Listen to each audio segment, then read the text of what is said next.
Ladies and gentlemen, podcasting since 2005.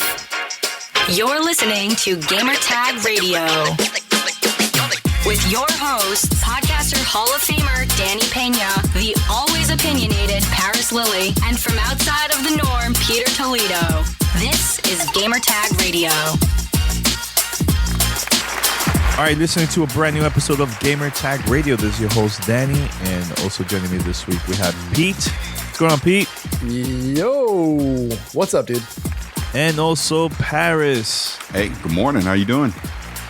Good, man. You know, this is like the last recording together right before E3 2019. Are you guys excited or what? Yeah, I mean, it's funny, you know, even before we just started recording, we were reminiscing from the 2013 E3, like some of our reactions after the press conferences. And all I got to say is that Microsoft one was pretty prophetic, if that's the correct word I should be saying. Because, look, Danny, I freaking called it immediately after. That's all I'm saying. Everything I said was the truth. Everything. Hey, I said the same thing. No, man. you were fighting it tooth and nail to the death. You were fighting. Yeah, no, it's okay. Everything's okay. Don't look at the man behind the curtain. It's okay. $500 for a camera is okay. That's what you're saying. Here's Guys, the thing. it's okay. Relax. Here's the thing. Here's the thing. All the things that I released during the past, I don't know, 14 plus years, I'm not going to change my opinion. No, of course not.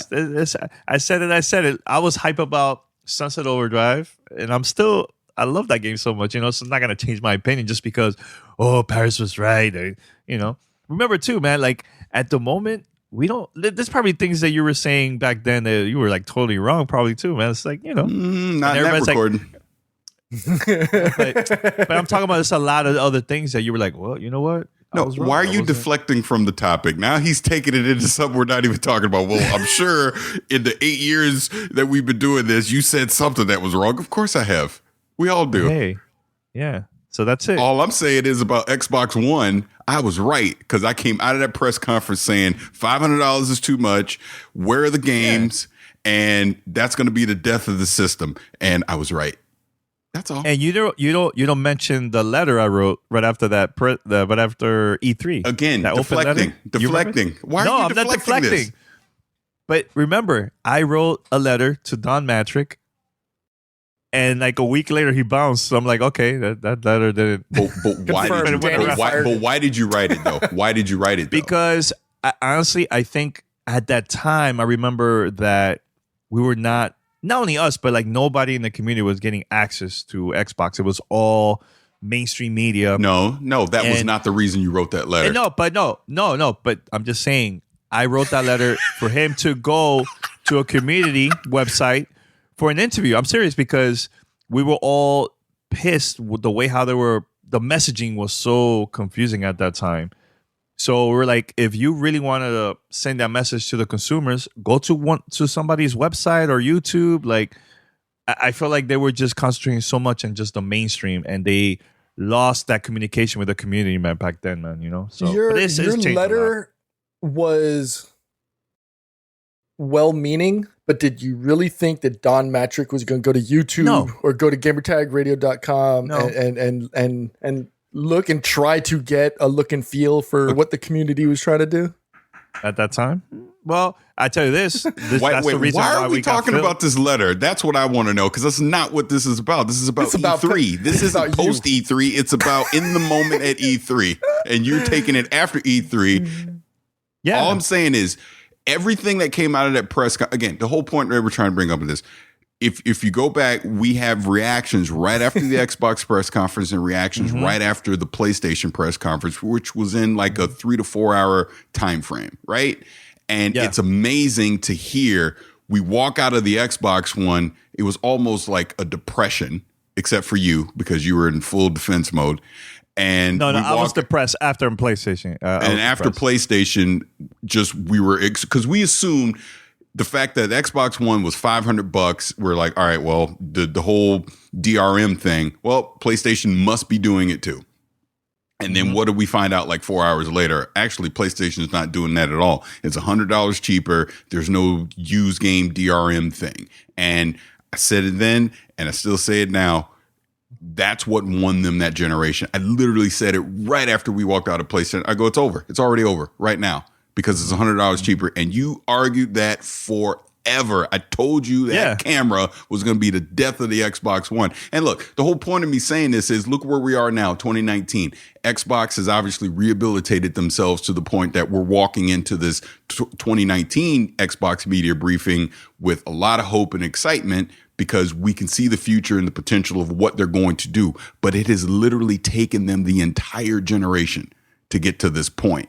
And one thing about going into 2019 E3 media briefing that we still have to see are the games, because that's been their number one problem. They fixed the price thing pretty quickly, but the games has still been their Achilles heel as we now start to go into the next generation. And I'm very hopeful that they fix it.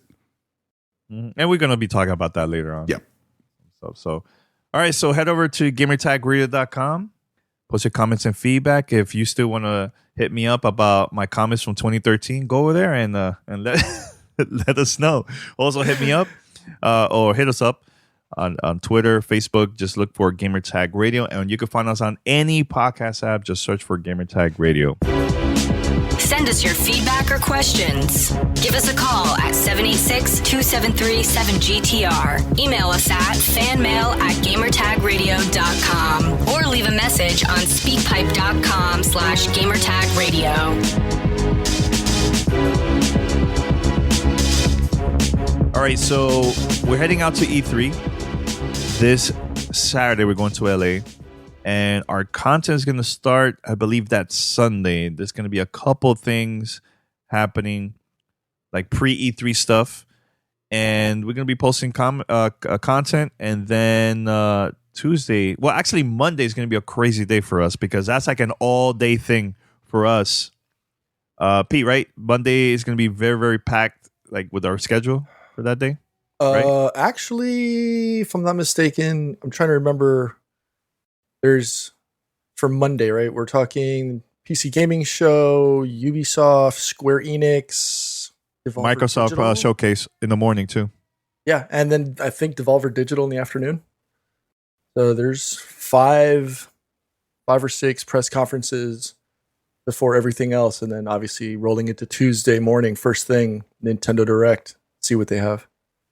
Yeah, definitely, man. Yeah, so it's just gonna be nonstop, packed full of content shows. I'm excited. Yeah. I'm excited. It's going to be I'm excited very too, interesting, man. E3. Very, very interesting E3. Yeah, very, very interesting, man. So let's talk about this, man. So this got leaked, I believe, a day or two ago. That GameStop, usually they post, usually like a couple weeks before E3, some of the online stores would post like some new SKUs and so on. And I know I didn't send this in our email thread, but I found this out like last night. Actually yesterday. So GameStop posted already 21 SKUs, brand new SKUs of Nintendo Switch games that's hopefully going to be announced during E3, and then it's going to go live on their website. So I was doing some research, and Luigi Mansion and a couple other ones they've been there since last year. So this is like brand new 21 SKUs, unannounced games. It's not hardware, it's strictly software. There's a couple that says, I think there was one that says $39.99, $89.99, and a $199 game.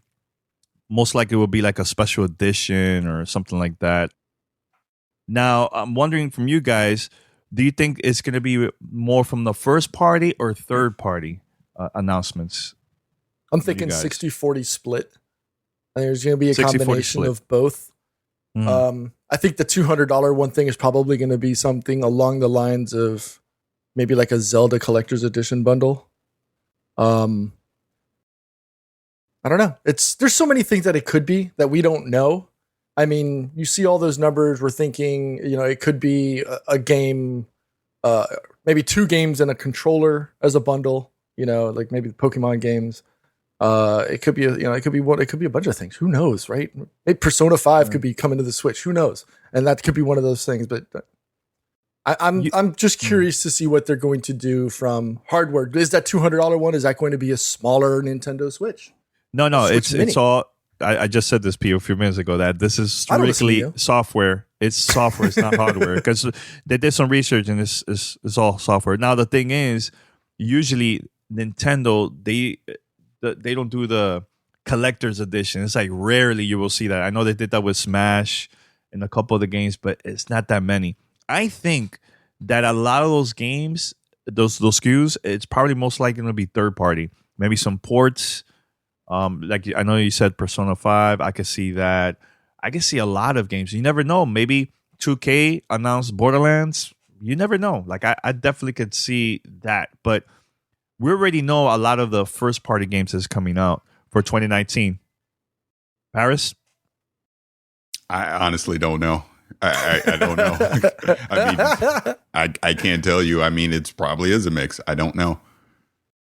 Okay. All right.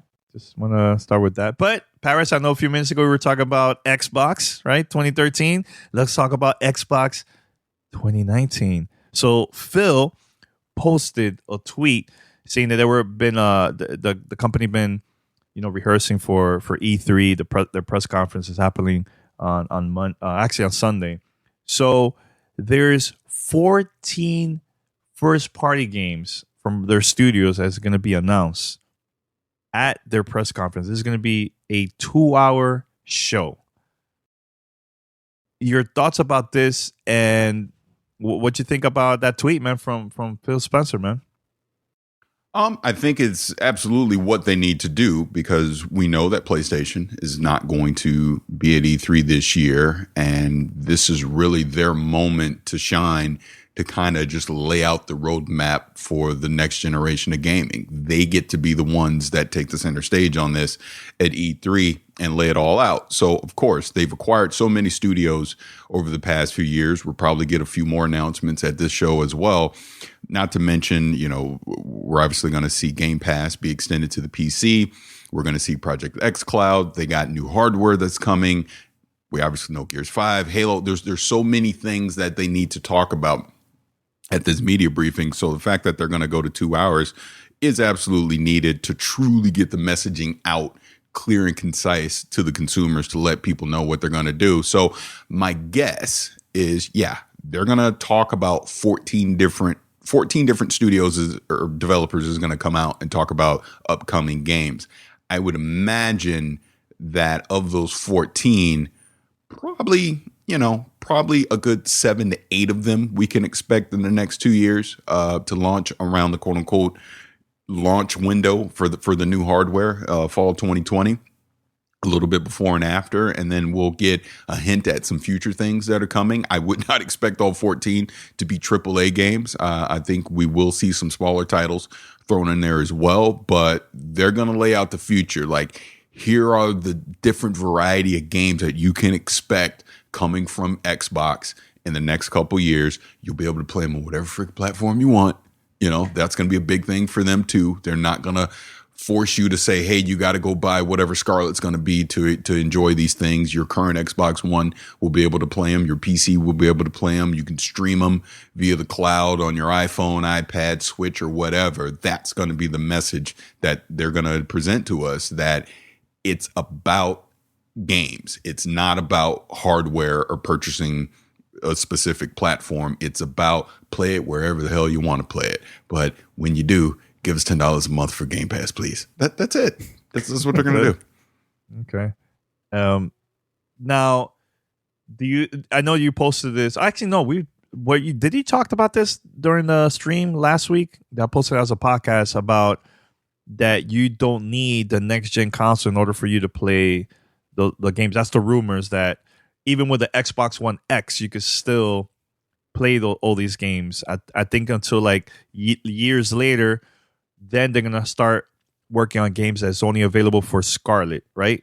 Yeah, I know we spoke about this many times in the past. Yeah, Windows Central posted an article earlier this week. Basically, this is all rumor. We don't know this for a fact, but that the next, when we quote unquote hit the next gen, there won't be next gen hardware exclusive games.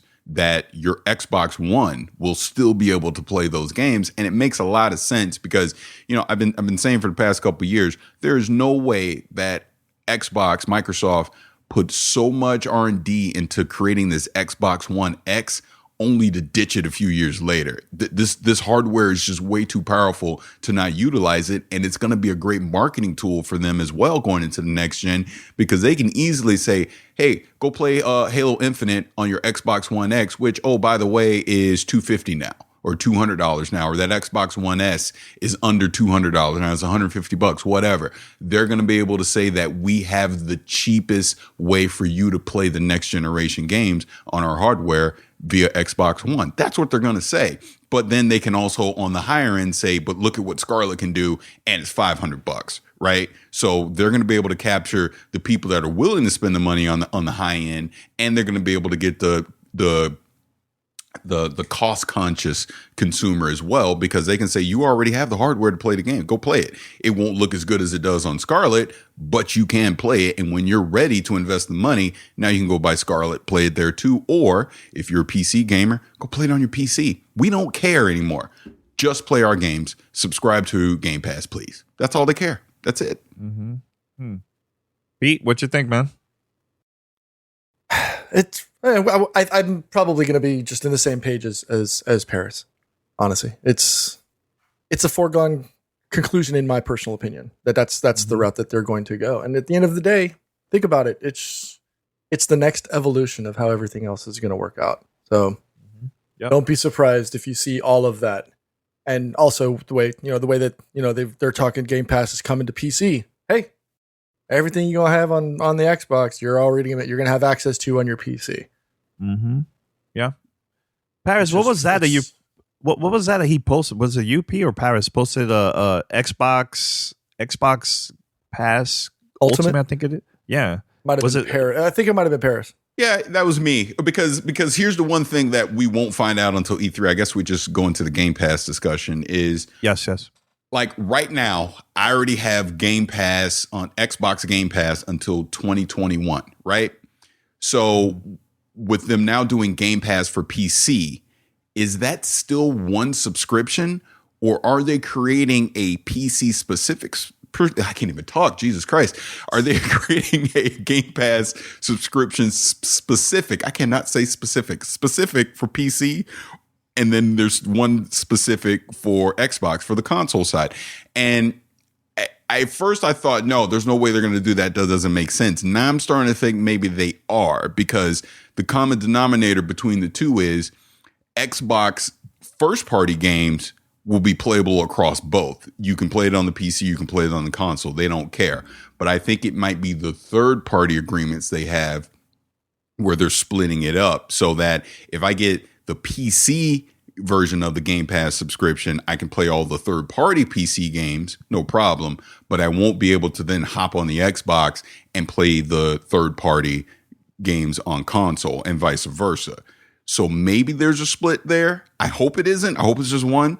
But the reason I posted that Game Pass Ultimate was they showed that Game Pass Ultimate, which I guess if you got it monthly is going to be $15 a month, includes Xbox Live and Game Pass on the console and the PC for $15 a month, which kind of goes to a discussion we've had in the past about this, that they need to just bundle gold into Game Pass and be done with it.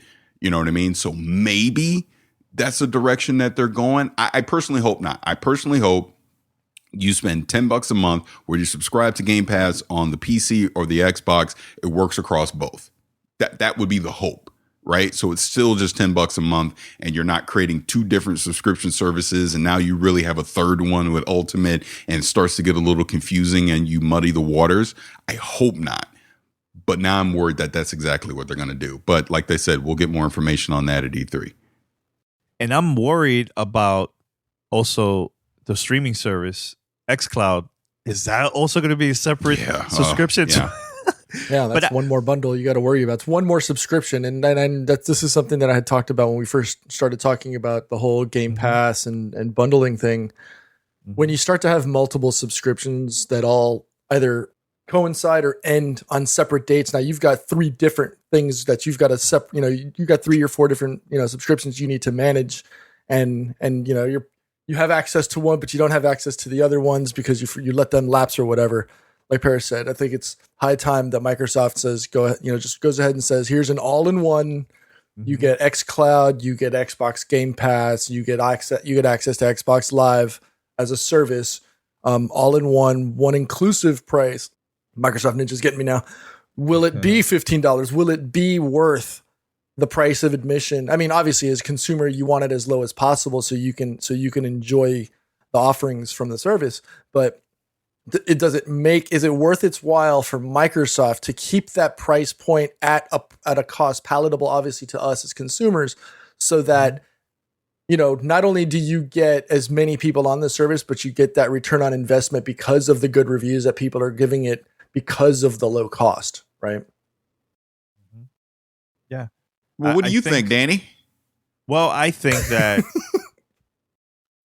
personally, and I've been saying this now for a while, I think either Xbox Game Pass or Xbox Live Gold is part of the streaming subscription.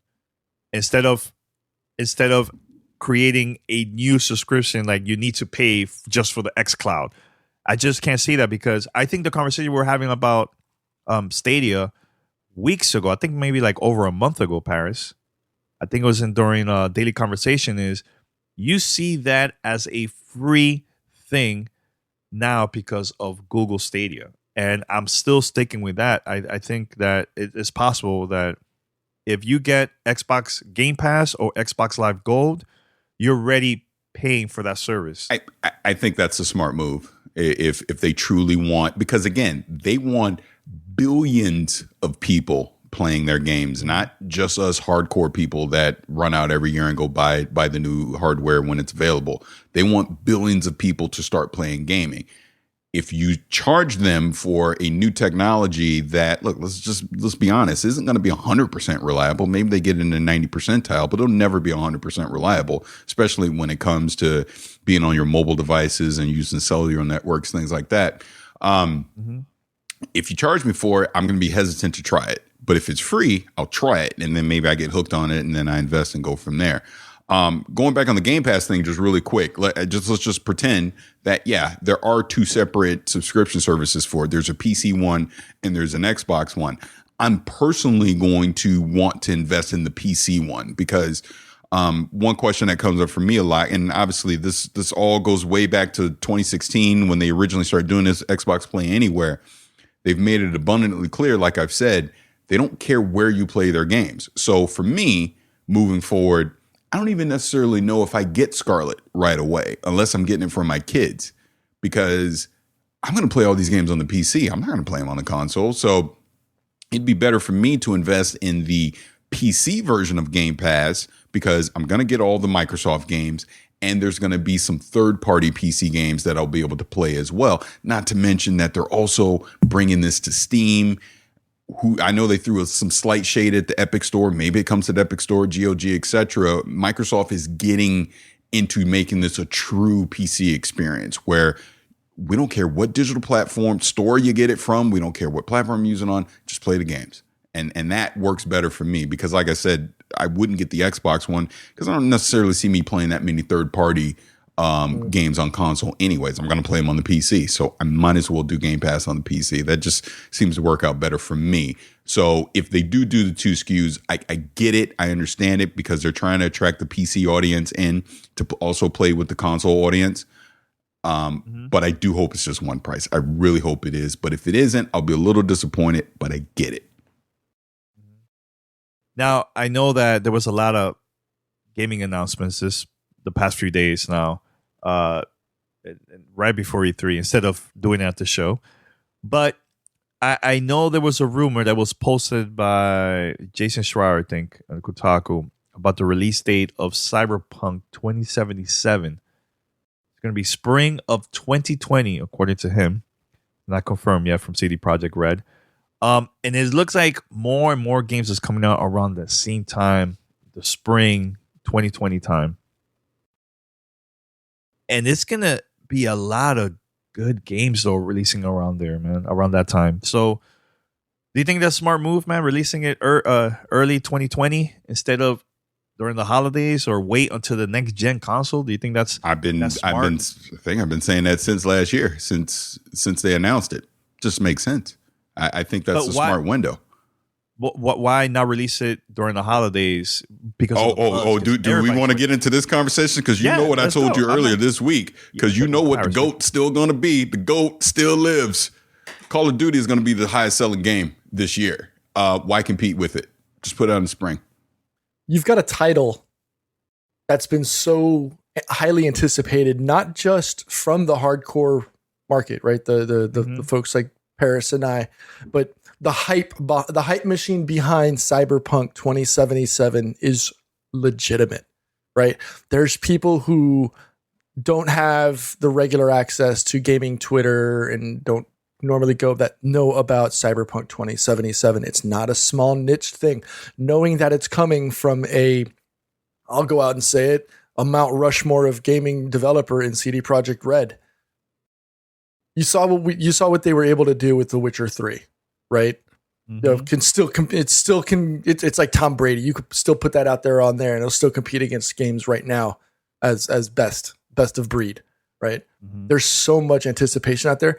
It doesn't need the holiday hype machine to help push numbers. It's going to do that on its own. So, like Paris said, why bother? Why bother having to fight with the Call of Duties and the Battlefields and all of the other regular yearly releases that come out during that time? Let it own the spring. You think anybody else is going to want to release around the time of Cyberpunk 2077? You think any other game other than a title like a Call of Duty? The Last of Us 2 is coming out spring 2020. That's the rumor, because of Death Stranding is coming out November. Yeah, well, whatever about Death Stranding. I'm still trying. I watched the trailer again this morning. I still have no idea what the hell is going on. Okay, but as far as Cyberpunk 2077, yeah, mm-hmm. It's gonna have its own release cycle. It doesn't care. CD Projekt Red has zero concerns about who it needs to release against, while also protecting its ability to sell by releasing it separately from that holiday sales cycle. Remember, not everybody has the free capital to go ahead and just buy 6 titles during the holiday seasons. No. So parents are going to be like, which one do we get? And little Johnny or little Jenny's going to have to make that decision. Mm-hmm. You know? Well, here's the thing. Ubisoft always release something during spring. So I don't know if they will release like a big title, or maybe year 2 of the Division 2, or whatever they plan to announce during E3. So is that Ghost of Tsushima, The Last of Us 2, Cyberpunk 2077, a Final Fantasy 7 remake, which that's a big one for the PlayStation fans especially. I mean, there's going to be a lot of games coming out around that time, man. So save your money, man. It's gonna be a lot of games, man. Especially Cyberpunk 2077. Holy crap! But not only that, I think I was talking to, was it Paris? I think we were talking about CD Projekt Red also releasing. The rumor is The Witcher 3 on a Nintendo Switch. Most likely that's gonna happen. Maybe. What, fall of 2019? Do you guys still believe that's going to happen? Do you think that's a fake rumor, or what? Is it possible that game's coming out? Yeah, it's really looking like that's going to happen. And yeah, I guess they could drop it, this fall, winter, whatever the case may be. Hey, just another option to be able to play. Like my thing is pretty simple. If they're able to pull off that, like, I'm not expecting it to have PC ultra settings or whatever, but if it can replicate the way that The Witcher 3 looks on Xbox One, as an example, and can hold a solid 30 frames per second, what an achievement. Even if it's at 720p upscaled, whatever, doesn't matter. But if it can do that, and I can literally play The Witcher 3 on the go whenever I want, that's an amazing accomplishment. Like, imagine taking a long flight to Europe or something and being able to just jump in that game and you just play it the whole time. You're on the plane or something. That's going to be an amazing accomplishment if they do it. The side note that I put on that was, if they're able to do that, might as well just put Gwent on the Switch as well. I mean, have that local multiplayer support too. It'd be fantastic. I would love to see that, which, again, just speaking of CD Projekt Red as a whole, they've said repeated times that this E3 2019 is the most important in the history of the company. Obviously, Cyberpunk is going to take the center stage on that, which is why we're pretty sure we're going to get some kind of release, launch window, release date, something like that. But look at their other titles. Obviously, The Witcher is huge for them. Gwent is another huge IP for them. So I expect multiple announcements from them at this E3. So like you said, this Witcher announcement on the Switch just makes a lot of sense. I would expect them to do something similar with Gwent as well. Just why not? So just to play devil's advocate, we've known about or been anticipating Cyberpunk 2077 for 7-8 years now. Do they need to release a launch window at this E3? Yes. Why? Because if they're going to put it out before the next E3, you start building that anticipation. You put a stamp on when fans can expect the game to come out. I mean, I know they've always said it's ready when it's ready, but if they can at least give people a target to anticipate, all they got to do, all that trailer has to do at the Xbox press conference when they show it, is end and say spring 2020. That's all it has to say. That's it. Then people know. We're all going to go crazy. That's it. They don't have to put an exact date. They don't have to say February 22nd, 2020. Just spring 2020. That's it. And they could do that maybe Gamescom closer to 2020, right, Paris? Like they'll go to those events and then show a trailer or show the same gameplay that we might see at E3. Yeah. Change it up a bit. They could do the Game Awards with Keighley. That's another one. There's a lot of different avenues they can do, but at least now they just set the template to let people know it's going to be out around this time. So get ready. And then, I'm sure the whole marketing campaign kicks into full gear by the end of this year. Mm-hmm. Now let's go with another announcement. So the release date of Death Stranding, November 8th, I believe, right? Am I correct? November 8th of 2019. So I watched the trailer. It was good, but I'm still confused about the game. So maybe it would change my opinion once I actually play the game. But Paris, I know you said that you read, because I saw your tweets, you read the description about the game. Did it change your mind? I don't know, P, if you read that or not, because I know you said you talked about the trailer, but your thoughts, man, about that, about the actual game. It hasn't changed my mind on, am I going to run out on November 8th and pick it up day one? I still don't feel that way. It's funny. Again, it's because you got to think of it this way. It's Kojima. We know it's going to be weird. But my thing has been, they have talked about this game for so many years at this point, and I've yet to see what the gameplay loop is going to be. That's all I want to see at this point. Let me see what the gameplay loop's going to be, and then maybe I can go ahead and fully invest. The irony was I was reading an actual description of what the gameplay loop potentially is going to be. And that has me a lot more intrigued on what Death Stranding is going to be. As an example, you don't really die in the game. When you quote unquote die, it's basically like Stranger Things. You go to the upside down and you basically have to fight your way back into the real world. And the whole thing about Death Stranding, the theme is this connecting everything, bringing these strands together, restoring society.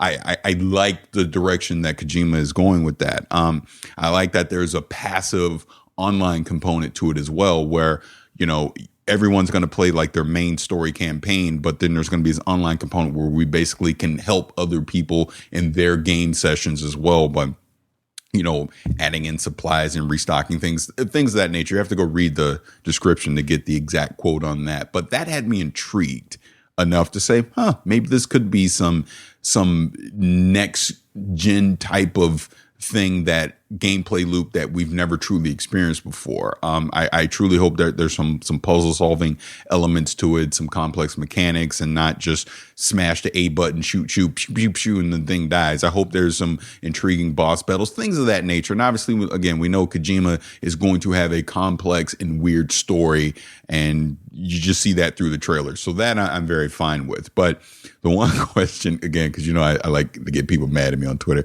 The one question I asked on Twitter after the trailer came out is, if this game didn't have Kojima attached to it, if it was just random unknown developer at 2K Games that put out this game and we had seen this amount of years of just these weird trailers and no real gameplay like Walking Simulator 2019, would people still be excited about it? I'm going to say they would not be.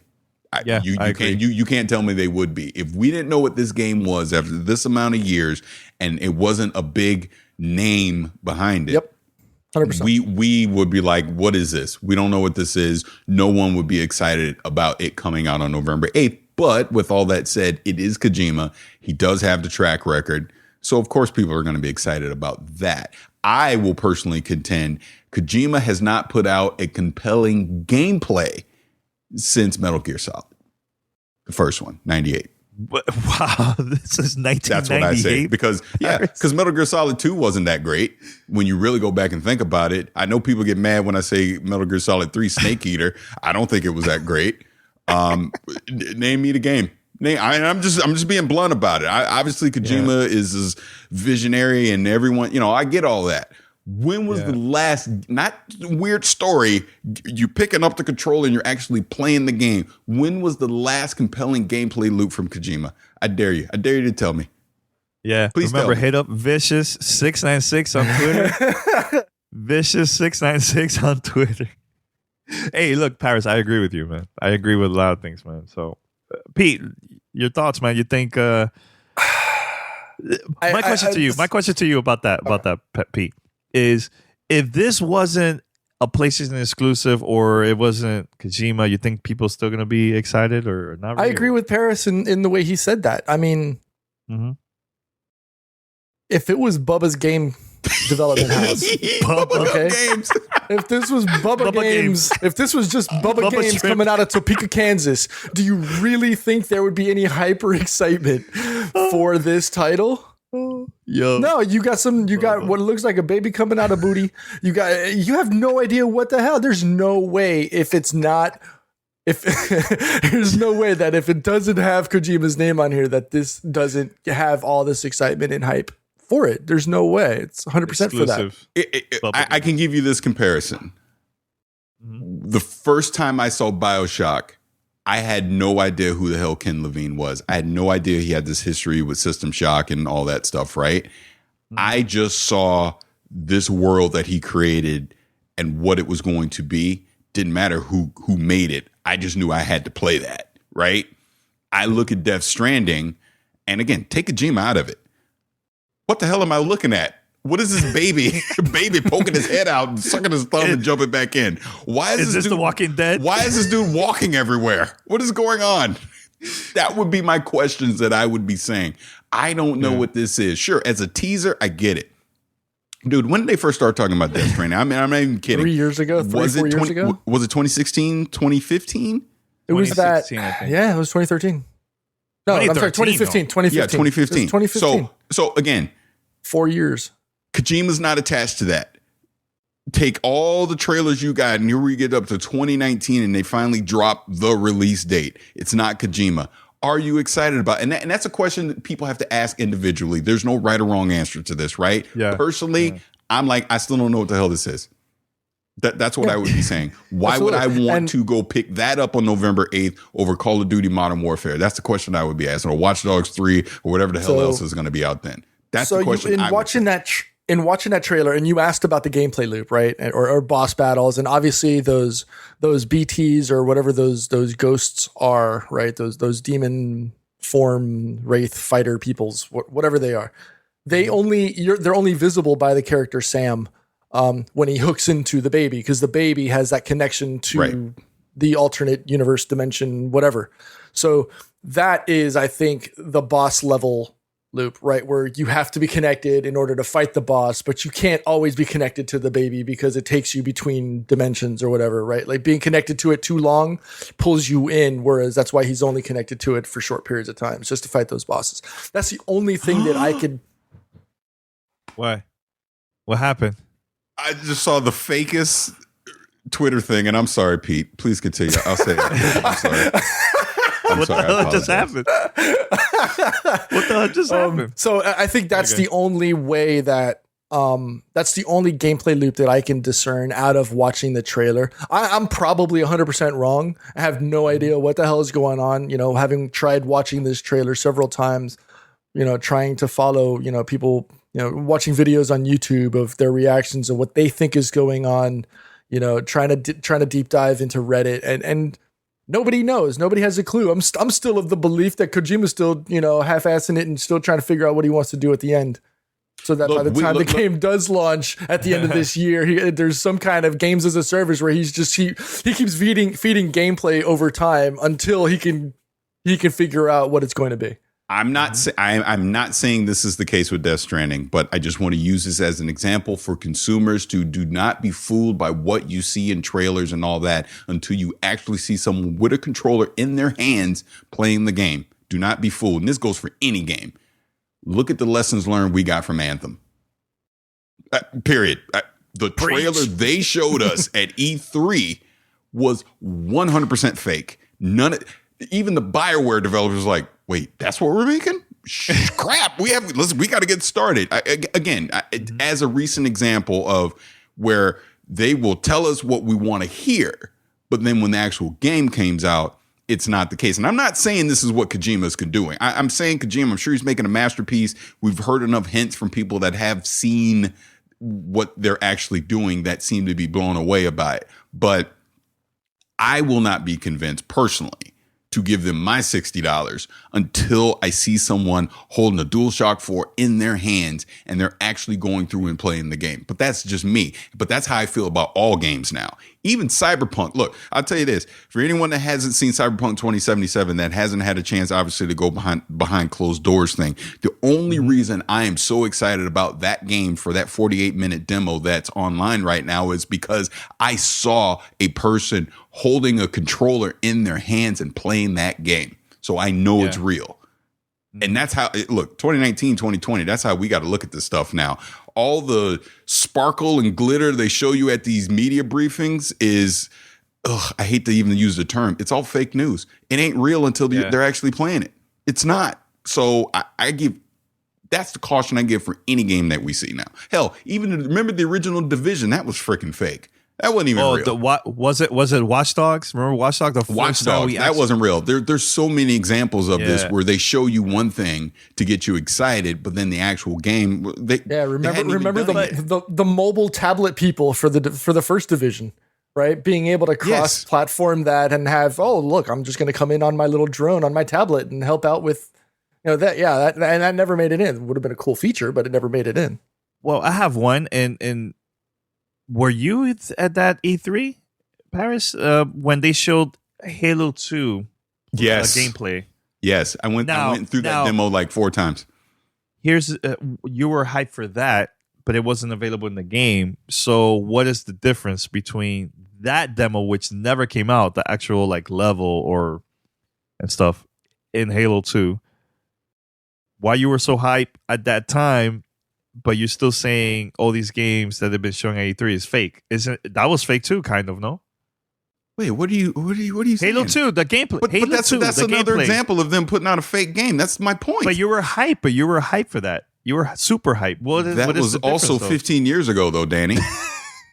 I wasn't even podcasting yet when that came out.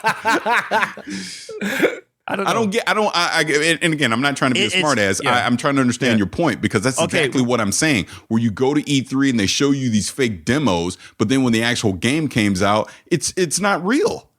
That actually is one of the early examples of this, is that Halo 2 demo. Bungie didn't even have Halo 2, wasn't even a game yet when they literally made that demo just for E3. They didn't have a game yet. They basically had that demo. It got everyone excited, went back up to freaking Seattle and was like, oh my God, now we got to actually make this for real. Can we do it? Yeah. And we learned that it was fake after the game came out, because wait a minute, where's that level? It's not in the game. It is actually. That is in the game, kind of, sort of. If you go play Halo 2, they kind of, sort of have it in there. And let's just put it this way: it don't look nothing like what they had in that demo. Let's just put it that way. They tried to recreate it, but they couldn't. Okay, all right. Now, Call of Duty, new game, was also announced. Wait, what's up with all these games being announced right before E3? Pete, Call of Duty guy. I love it. I love the fact that they're doing all of these reveals prior to, because it preempts all of the leaks that come out. I'm sure there's still going to be a handful that publishers or developers are keeping close to their vest, just because they want to have that extra secret special sauce at their conferences. Mm-hmm. But I like this. I like the fact that it actually gets ahead and it gives that it leaves that reveal to the individual company that's doing it. I think it's a good thing for them at the end of the day. Now, going to Call of Duty. And with the name Modern Warfare too, also. Modern Warfare. Yes. You already had a Call of Duty Modern Warfare. You already had the 4 in there, right? So you can't really use, Modern Warfare 4, although this would have been Modern Warfare 4, I guess. But honestly, seeing Price up there with his cigar and everything, hearing the night vision goggles app, weep, similar to the Splinter Cell sound, it got me hyped. I'm not gonna lie. It harkened back to that first Modern Warfare title from Infinity War, and it got me excited. I'm no lie. Maybe it's because it's bringing back the single player component, and it's giving you all those feels. The covert, group tactics of Call of Duty, going back to, and I hate to use the term that they used last year the last 2 years with them going back to World War with Sledgehammer, but this, for me personally, I know other people liked other versions of it, but for me, this was going back to the roots of Call of Duty. That this is, the Call of Duty that started it all from a multiplayer perspective and just lit the fire in the gaming world. So I'm excited. I'm excited to see what happens. Now, am I still somewhat burnt out on Call of Duty titles? Yes.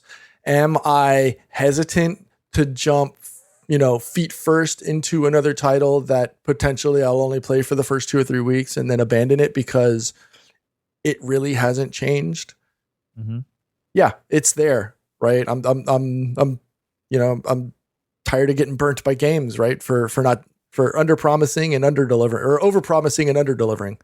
So I come into it with some hesitation, but that's not to say that I am excited to see what the storyline is going to be, because this is, for me, my Call of Duty, and I like. Have you been reading the previews about the game? Like some of them, I don't know if I want to. I kind of want to go into E3. Hopefully, they reveal something. And be surprised and be surprised about it. And again, kind of sort of similar to like Destiny and all the other games. I don't want to go into E3, play a buttload of them, and then be burnt out by the time the game launches. Right? I kind of want to go in and. I'll mention one: crossplay. That is huge. That is going to be huge. The ability to play cross-platform, even including mobiles, if it happens. Yeah. See that Paris has got the Oh, Paris is like, I have the pen. I'd like to say something very quick. He's ready. What you got? All right, Paris, go for it, man. No, he just lead it right into it. The biggest thing to come out of this with Modern Warfare is the fact that it's going to do crossplay, which has repercussions beyond just Call of Duty. If what will be, Danny, the biggest game of 2019, sales wise, he still says it, is doing, because you argued this offline with me, which I'm gonna call you out. You're gonna say why you don't think it will be. But the point is this: Call of Duty Modern Warfare obviously is going to be a huge game in 2019, right? It is going to be leading the charge along with Fortnite for crossplay. Activision is the one that's actually doing it. PlayStation obviously is full on board with this. This opens the floodgates as we go into next gen, right?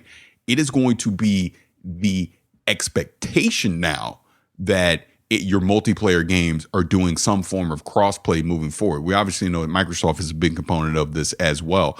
Borderlands 3, even though it's not been officially announced, is supposedly also doing crossplay, which, hey, you guys know I love... Whoop, almost cursed. Sorry. You guys know I love Destiny. That contract, I believe, with PlayStation runs out this fall, the exclusive deal. There's no excuse for them anymore either. They need to start doing crossplay as well. I know they got a big announcement coming this week on June 6th about the future of Destiny 2 and all that stuff. Now that they have their full independence, a lot of people are hoping that they announce some form of it as we go into this fall, but I fully expect it for Destiny 3. But just name your favorite multiplayer game moving forward. It needs to do crossplay. If it doesn't, what are you doing? That's what people are going to be saying now. And I know people worry about crossplay with PC and all that. Gears 4, ironically enough, set up a great template for how this can work. You basically, and I know Fortnite does it now, you basically can opt in. If you want to opt in, if you feel that you're good enough with a controller to compete against people with mouse and keyboard, go do it. But if you don't want to do that, you're not going to be forced to do it. That's the way. But as far as on a console level, between Xbox, Switch, PlayStation, have at it. And if you want to bring PC in, you can do that too. That's the future. That's where we need to go. Again, it's not about the platform that you play on. Buy the game wherever the hell you want. Just go enjoy it. That's what they're going to start doing now for moving forward. And the fact that Call of Duty is the one that's holding the flag and running with it, it's going to force everyone else to do it. Yeah. And it all started with Fortnite. All started with that, man. And, well, actually, no. Before that was, of course, Gears. But before Fortnite. We can even go before that. And what was it? Shadow. Shadowrun. Shadowrun on Xbox with PC. They championed that. Do you think that game was ahead of its time, man? Yes, 100% it was. So. Oh yeah, for sure. Yeah, but a lot of people made fun of that game, but there was a lot of cool things. That's still Paladino's top 5 game of all time right there. for those that don't know, he's a friend of ours and stuff. We used to make fun of him. He used to work for Microsoft at that time. But yeah, that game was like the first crossplay where you could play Windows and Xbox. Cross-platform. Yeah, that was the first time. So why do you saying it was ahead of its time for you guys? I mean, it was... I guess you could say it's similar to what Destiny was, but for the Xbox One, right? Or the Xbox 3, the original Xbox 360. Just the ability to play a fantasy, I guess, shooter, right? And it's just it checked a lot of boxes for a lot of people, right? That early back then, and again, the ability to play seamlessly between console and and PC was ahead of its time. Right. And it was what started it off for a lot of other things. Yes, there's other games that allowed it to do. But for the most part, to be able to do that. And then you have, now Rocket League, you have Epic with Fortnite, which I don't know if does Fortnite still have the cross-plat, or did they kill off that server? Okay. I play with my nephew all the time. Like I'm on my Xbox, he's playing on the Switch. Right. And they do it across mobile too. Yeah. And mobile as well. And so, being able to do all of that, and now, like you guys said, having a developer and having a title, having the GOAT, I kind of want to have like a GOAT sound just play every time when you say GOAT. GOAT. On a soundboard, just like, but yeah, having a title with the cachet and the power of a Call of Duty, having cross-plat, that cross-plat ability, it's just going to usher that in for more. Now that it's not just Fortnite, now you've got 2 powerhouse titles that are it's gonna usher in this new era of cross-platform compatibility, and I'm glad to see that it's coming. Sorely needed. All right, so we have one more topic, and it's time for E3 predictions. Hey, darling, this is certified psychic Miss Leo. The guys at Gamertag Radio have pulled me out of retirement to give them some free readings. So I've been using the power of the tarot cards to look into the future, baby. You hear me? Twinkle, twinkle, little star. And it's about Ubisoft. So we watched the video that was also available on Twitter and on YouTube. They basically announced almost everything they're going to have. But there was a very short clip at the end where they teased that they might have one or two gaming announcements. But they showed updates from The Division 2, For Honor. What other game they're showing? Rainbow Six. Why don't you just let us do our predictions and... No, that's not a prediction. That's in the video, Pete. This has nothing to do with the predictions yet. But there's going to be game updates for those games. But what do you think will be the game announcements? Watch Dogs 3. Yeah. Watch Dogs 3. I think that's the worst kept secret right now, between data mining, the clues that have been left in other games outside of the whole thing. I think we're going to see that. Skull and Bones. I think we're definitely going to see something Skull and Bones related. No, they already said no. Yep. No? Like they're going to have zero Skull and Bones content? Yep, zero. Because it was supposed to come out this year and it got pushed. So no, but that was part of what they came out and said. It's been delayed. Don't expect it at E3. Yeah. All right. Well, obviously we're going to see Ghost Recon Breakpoint. I think we'll see the Division 2 Episode 2, the Pentagon Last Castle reveal. Gives them 1. Is it Episode 1? Yeah. We haven't done Episode 1 yet. I could have sworn the raid was Episode 1. And the invaded missions. No. All right. Well, I know nothing. I'm Jon Snow. Beyond Good and Evil 2. I think we finally see. I think they're going to have release a stream date. this week. I think it's going to be. I think it'll be playable. I think it's a good opportunity now. There's been so much time that whole collaboration with Joseph Gordon-Levitt. I think I got his name right. With his little creator camp thing. I think that's really, really dope. But at the end, because Ubisoft always does this, they have their presentation and then at the end they tease the unknown. Mm-hmm. Give me the 3 green lights already and the sound effect for Splinter Cell. Just make it happen already, please. Yeah, man. That's what I'm saying. And if they don't do that, give me Rayman. Give me a new Rayman. I agree with you, Pete, with that. With Splinter Cell, I think it's time. It is time. But I am going to stick with Mario Rabbids. I know there was a leak for another game that it's going to be announced at their press conference. I think it's kind of like similar to like Rocket League, rollerblade type gameplay. Mm-hmm. I forgot the name of it, but I still feel that it's possible that we might see Mario Rabbids 2 announced, maybe during the Nintendo Direct or maybe at Ubisoft press conference, one of the two. So,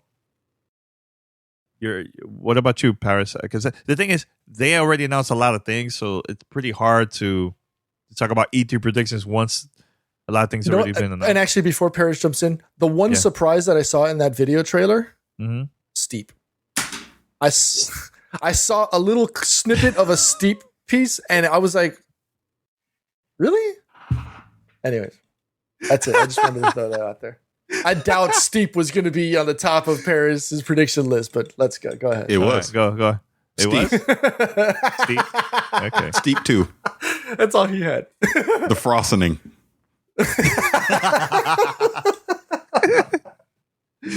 That's all I got. Okay. No, I mean, it's what you're saying. The fact that all these companies are getting out ahead of E3 with a lot of these announcements, it takes away some of the surprise of what we can expect. Like I said, Watch Dogs 3 is just the worst kept secret in gaming at this point. We know it's going to be in London. The time frame, it just matches up that's what we're getting. We already know about Ghost Recon. We already know that Ubisoft supports their previous titles. So to get future updates on them just makes sense. A Mario Rabbids 2 makes a lot of sense if we were to get some kind of announcement on that. Maybe we get an update on Beyond Good and Evil 2. Maybe there's a new IP announcement they potentially could have, but do they do it now or do they wait until 2020 when the next gen consoles come out? There's a lot of intrigue on what Ubisoft could potentially do, but I think surprise wise, there won't be a lot. You know, there might be a couple, but I mean, the biggest one, like I said, is Watch Dogs 3, which is something, if the rumors are true, I'm highly anticipating for the fall. I absolutely would want to play that when it comes out. And is that the right time to release? Let's make believe Watch Dogs. Yeah, during it's 3 years. Fall. It's 3 years. No, I'm talking about the release because Call of Duty and all these other games. But then if you push it early 2020, then it has to compete with Cyberpunk and a bunch of other games too. The Last of Us. I mean, from a way that Ubisoft has presented that game, they've always presented it as a big AAA game. I mean, the previous two have always released in the fall, similar to like an Assassin's Creed for them. So I don't see them blinking and backing away from Call of Duty. I bet you it'll release either 2 weeks before or 2 weeks after Call of Duty. They're not going to launch at the same time from them. They'll avoid that. But the fact that we don't have a Red Dead competitor also in the mix, I think they're okay putting it out in the fall. I mean, we'll see what Bethesda does as well during the fall. But yeah, like you said, why push it into what will then become a very crowded spring 2020 if they were to delay it? Because again, if the rumors are true, if The Last of Us 2 and Cyberpunk both come out in the spring, do you really want to compete with that? Not to mention they're probably going to be putting out season 2 of the Division 2 around that time. We know there's going to be some For Honor stuff, new season of Rainbow Six, things like that. So they already have a lot of stuff that's in that window as it is. Not to mention Trials Rising. I'm pretty sure we're going to see stuff because we saw that in that teaser trailer that they dropped. Oh, yes. Obviously, we're going to get another Just Dance 2020 this time, because that's every year. Yeah, that's a yearly drop as well. Like we mentioned earlier, For Honor and new season. I'm curious who they're going to bring out. Like what kind of, like fighters are we going to see in For Honor now coming up to this new season? And I know we kind of like joked and shaded it, but I mean, seeing that little snippet of Steep, I'm not going to be surprised if we see something new for Steep as well. So, well, yeah, they'll support it. I mean, it won't take up a huge chunk of the press briefing, I'm sure, but it'll be quick. But now going to the Splinter Cell thing, I think the most we'd get, and they'd probably do this at the Microsoft press conference, is backwards compatibility announcements for the old games. I could see that. With upscaling them to 4K, doing that whole thing, that would be great. Beyond that, anything new, the most we would get is they would just go show the thing, and that's it. We don't hear nothing else.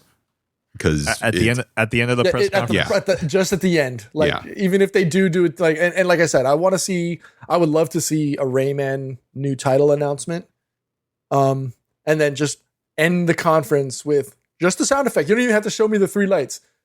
Just like, the trailer ends, and the next thing you know, you hear, "Dweep!" Lights on. Done. Have a nice night. Boom. And put 2020 or... No. You don't even have to do that. Just tease it with the sound effect. And maybe just like I said, the 3 lights. Rap. Money throws all over you. You see wallets hitting the, what is it? Yves Guillemot. He's going to be like pelleted. He's going to get, beamed with people throwing wallets and credit cards at him all day long. All right. So I think that's about it from our prediction point of view. Anything else from that or no? So we can move on and just wrap it up. Sure. Since we're talking Ubisoft, I completed Operation Dark Hours under Division 2. I've done the raid. Have you guys? No. No, I haven't. I have been super busy. Can't say much, but yeah. I was traveling. Sorry, I didn't have time. I know that was just my a-hole thing because I know you have. I know. I also noticed you deleted. Also, since you're throwing shade, I noticed you deleted the first video you put up. What video? What are you talking about? I don't know. You put up a trailer and you added me, and then I responded back. And no, because I had a typo in it. Yeah, that's why. But then I reposted it. No, it's still there. Eat it, Pete. It's up there. It's still for people to consume. I haven't. Matter of fact, now you're gonna make me go put it in the chat. Okay, let me find it. Chat. But yeah, I would like to play it, man, but I just haven't had time, man. And I can't wait for E3. I think this is going to be a very special E3. I don't know what's going to happen after that, if they're going to move it to another location or what. Nobody knows. But it's going to be a very interesting one. I'm excited. So we're going to post one more show, hopefully maybe Wednesday, maybe Thursday. I gotta figure it out. More of like a daily conversation right before E3, and then get ready for non-stop content. If you're subscribed to the podcast, you're going to get everything. Last year, it was 3 of us. We posted more than 50 plus episodes last year. I think it was 54 in total for during the week of E3. But, it's only going to be P and I during the week of E3, but I think Paris is going to be joining us pre-E3 stuff. So we're going to have some content. Just stay tuned. Gamertag Radio. Make sure to subscribe and follow us on every podcast app. Just search for Gamertag Radio and get ready. And if you still want to continue to donate, go to donate.gamertagradio.com. That's donate.gamertagradio.com. Pete, any updates with that? Shout outs to the listeners who have been supporting. Check real quick. No, we have no more donations. We do have a bunch of bits. All right. Have been Shout donated. them out. Shout out to Upsider 9000 donated 1,000 bits. BMAC 8 donated 20 bits. Astro Boy donated 500 bits, and then we have Arctic just now donated 100 bits. Nasty Bits subscribed with Twitch Prime for 5 months, and Two Cranes subscribed for 23 months. That's nearly 2 years. Rasta Killer subscribed with a tier 1. Furious 5 resubscribed with Amazon Prime. Conqueror of Worlds tier 1 for 16 months in a row. Durat 22 months resubscribed with Twitch Prime. Thank you, each and every one of you. You don't have to do it, but you do, and you chose to do it here with us, and we truly, truly appreciate it. Thank you all. Definitely. All right, so we're going to wrap it up here. Until next time, see you on At E3 Radio and at E3. Maybe if you're there, please give us a shout out. Come up to us and say what's up. All right, peace. Thanks for listening to Gamertag Radio. Be sure to like us on Facebook and follow us on Twitter.